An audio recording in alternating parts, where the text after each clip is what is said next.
আরবি মাসসমূহের মধ্যে একটা গুরুত্বপূর্ণ মাস হলো শাবান মাস। কারণ এই শাবান মাসের পরবর্তী মাসটাই রমজান। আর এই শাবান মাস সম্পর্কে নবীজি সাল্লাল্লাহু আলাইহি ওয়াসাল্লাম কি বলেন? শাবানু শাহরি, শাবান মাস আমার মাস। শাবান মাস নবীজির মাস হিসাবে আখ্যায়িত করেছেন। তাহলে এই মাসের গুরুত্ব আছে না নাই? আছে। এই মাসের মধ্যেই একটি রাত আছে যেটা 14 তারিখ, শাবান মাসের 14 তারিখ দিবাগত রাতে আসে, যেটাকে বলা হয় আরবি ভাষায় লাইলাতুন নিসফি মিন শাবান। আমরা যেটাকে বলি শবে বরাত হিসাবে। ওটা কয় তারিখ হয়? 14 তারিখ দিন গিয়ে রাত্রে। তাহলে আজকে শাবান মাসের কয় তারিখ? 7 তারিখ। একটু যোগ বিয়োগ করি, হিসাব নিকাশ মিলাই আপনাদের সাথে, দেখেন কি মিলে। শাবান মাসের 7 তারিখ, তাহলে শাবান মাসের 14 তারিখ কি? শবে বরাত। শবে বরাত। আচ্ছা, আপনাদের কাছে জিজ্ঞাসা করি, আজকে ইংরেজি কয় তারিখ? 7 তারিখ। ইংরেজি 7 তারিখ। তাহলে ইংরেজি ফেব্রুয়ারির 7 তারিখ, তাই তো? তাহলে ইংরেজি ফেব্রুয়ারির 14 তারিখ কি? এই শবে বরাত। ইংরেজিতে বলতেছি, ইংরেজি ফেব্রুয়ারির 14 তারিখ কি? মিলায় না, মিলায় না, মুসলমান মিলায় না, মিলায় না। 14 ফেব্রুয়ারি কি? কি দিবস? বেহায়া দিবস। বিশ্ব বিশ্ব বেহায়া দিবস। কি দিবস?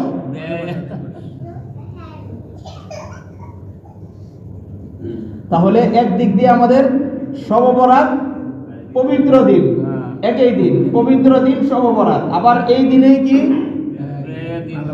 ভালোবাসা দিবস।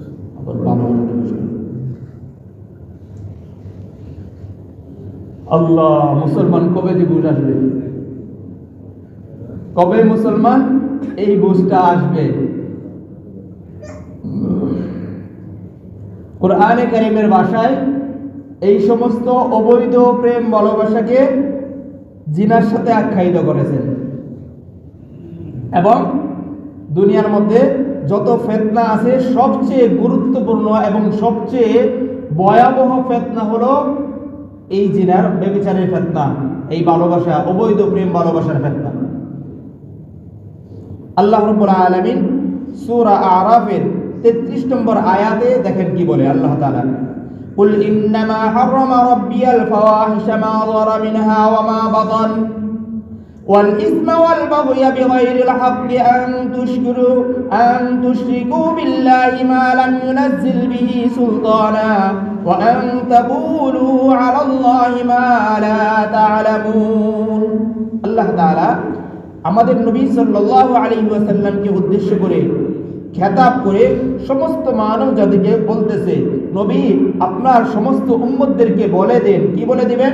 কুল ইন্নামা হারামা রাব্বিয়াল ফাওয়াহিশা, এই জগতের মধ্যে, এই পৃথিবীর মধ্যে যত ফাহিশ অশ্লীল কাজগুলো হবে, মা যাহারা মিনহা, যে কাজগুলো এইগুলা হয় প্রকাশ্যে হবে, ওয়া মা বাতান, আর না হয় এগুলা গোপনে হবে।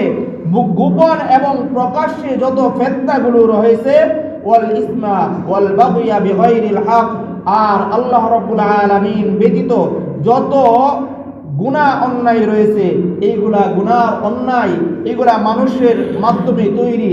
আর মানুষের মাধ্যমে যে সমস্ত গুনাহ অন্যায় অবিচারগুলো তৈরি হয়, এগুলার জন্য আল্লাহ রাব্বুল আলামিন এই জগতের মধ্যে মহান রব্বুল আলামিন তার পক্ষ থেকে গজব নাজিল করে। কি নাজিল করে ভাই? গজব নাজিল করে। তাহলে এই যে গুনাহ অশ্লীলতা এইগুলা তো আগে 2020 বছর আগেও আমাদের এই ভারত উপমহাদেশে তথা আমাদের এই বাংলাদেশের মধ্যে ছিল না। কি বলেন? ছিল। আমাদের এই বাংলাদেশে বিগত 20 বছর আগেও এই সমস্ত অশ্লীলতা ছিল না। এই বেহায়া দিবস নামে কোনো নামকরণ করে কোনো দিবস মানুষে জানতও না। এখন এগুলা কোত্থেকে আমদানিকৃত? আমেরিকা, ইউরোপ আমেরিকা থেকে আমদানিকৃত এই অশ্লীল সংস্কৃতি মুসলমান গ্রহণ করেছে। ও বিধর্মীরা যেই জিনিসগুলা তারা কি করে বের করে, আবিষ্কার করে, এইটার মধ্যে যত অশ্লীলতা আছে, যত বেহায়াপনা আছে, এইগুলাই মুসলমান সাদরে গ্রহণ করে।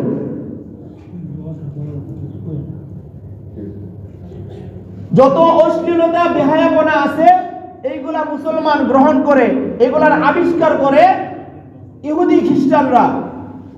কারণ তারা জানে মুসলমানদেরকে ধ্বংস করতে চাইলে, মুসলমানদের ঈমান আমল ধ্বংস করতে চাইলে তাদের ভিতরে অশ্লীলতার বেহায়াপনার বীজ বপন করে দাও।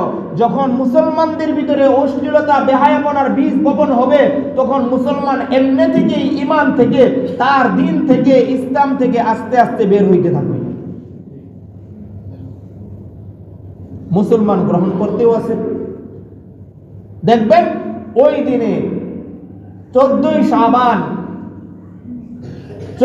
শাবান যেই দিন মুসলমানগণ এমন একটা পুণ্যময় রাত, ওই দিন আপনারা খেয়াল করবেন হাজার হাজার নারী পুরুষ ছেলে মেয়ে তারা বিভিন্ন রাস্তা ঘাটে বিভিন্ন স্থানে তারা আড্ডা দিতেছে অশ্লীলতার মধ্যে। কি করতেছো? আজকে ভ্যালেন্টাইন ডে পালন করতেছে।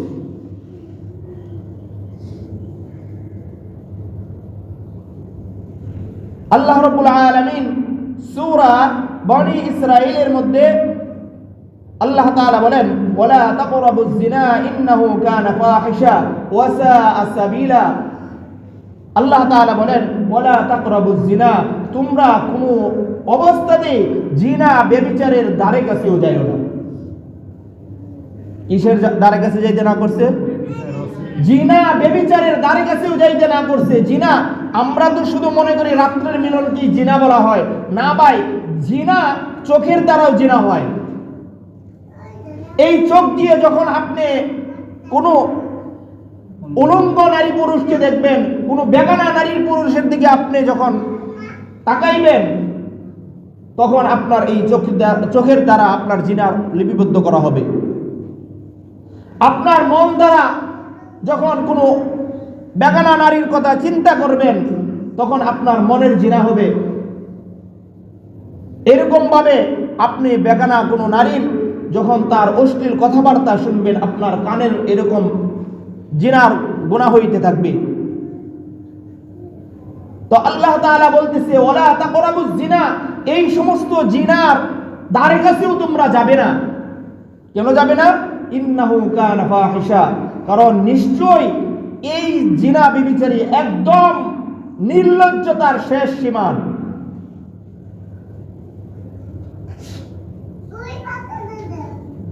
মুসলমানদেরকে এই সমস্ত জিনা ব্যভিচারের মধ্যে লাগিয়ে মুসলমানদেরকে ধ্বংস করার এক চূড়ান্ত ফাঁদ তৈরি করেছে ইহুদি খ্রিস্টানরা।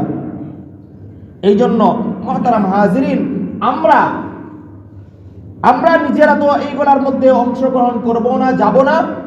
আমরা সর্বোচ্চ চেষ্টা করব আমাদের সন্তানদেরকে, আমাদের সন্তান, আমাদের অধীনস্থ যারা আছে তারা যাতে এই সমস্ত অন্যায় ব্যভিচারের মধ্যে, ইহুদি খ্রিস্টানদের আবিষ্কৃত এই সমস্ত দিবস থেকে তারা বিরত থাকতে পারে, আমরা চেষ্টা করতে হবে। দেখেন আজকে এই অবৈধ প্রেম ভালোবাসার মাধ্যমে কি হয়। গত এক সপ্তাহ আপনারা অনেকেই সোশ্যাল মিডিয়ার মধ্যে দেখছেন, আল্লাহু আকবার, 11 বছরের একটা মেয়ে, সে তার বয়ফ্রেন্ডের সাথে বেগে চলে গেছে। মা বাবা সহ সবাই তাকে খোঁজাখুঁজির মধ্যে ব্যস্ত। সে কোথায় গেছে, তাকে কিডন্যাপ করা হয়েছে, বিভিন্ন রকমের কথাবার্তা ছড়াইতেছে। পরিশেষে যখন প্রশাসনের সাহায্য নেওয়া হলো, প্রশাসন বিভিন্ন সিসিটিভি দেখে ইয়া শনাক্ত করলো কোথায়, ওই বয়ফ্রেন্ডের বাসায়।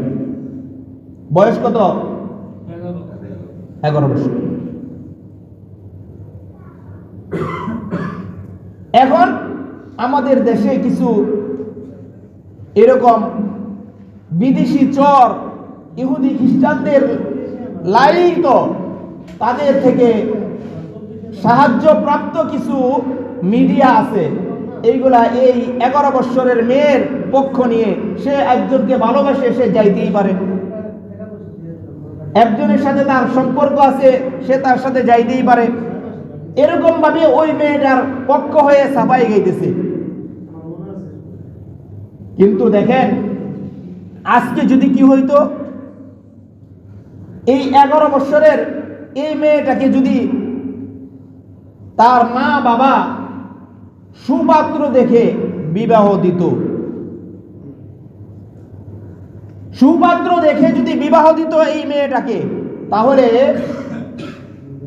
রাষ্ট্রের আইন কি বলে? 18 বছর। রাষ্ট্র বলতো যে বাল্য বিবাহ হয়েছে, মা বাবাকে আগে ধর। হ্যাঁ, বলতো কি বলতো না? বলতো। বাল্য বিবাহ হয়েছে, মা বাবাকে ধর।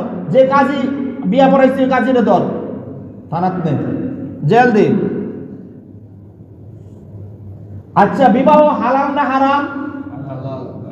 এই প্রেম প্রীতি করে যে বেগে চলে গেছে, এটা হালাল না হারাম? হারাম। হালাল কাজের মধ্যে দেশ রাষ্ট্র তাকে বাধা দেয়, কিন্তু হারামের মধ্যে বাধা দেয় না।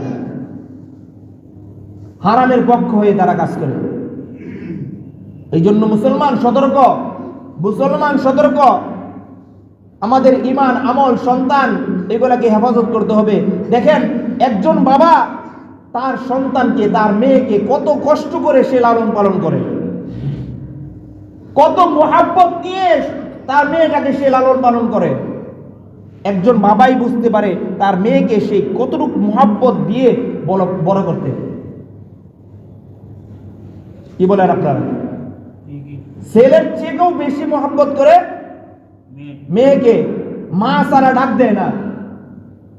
কিন্তু এই মেয়েটা যখন এই বাবার এত প্রেম ভালোবাসা, বাবার এত মায়া মোহাব্বত ছেড়ে যখন অচেনা অপরিচিত একটা ছেলের সাথে চলে যায়, তখন এই বাবার কলিজার কি অবস্থা হবে? দুঃখজনক।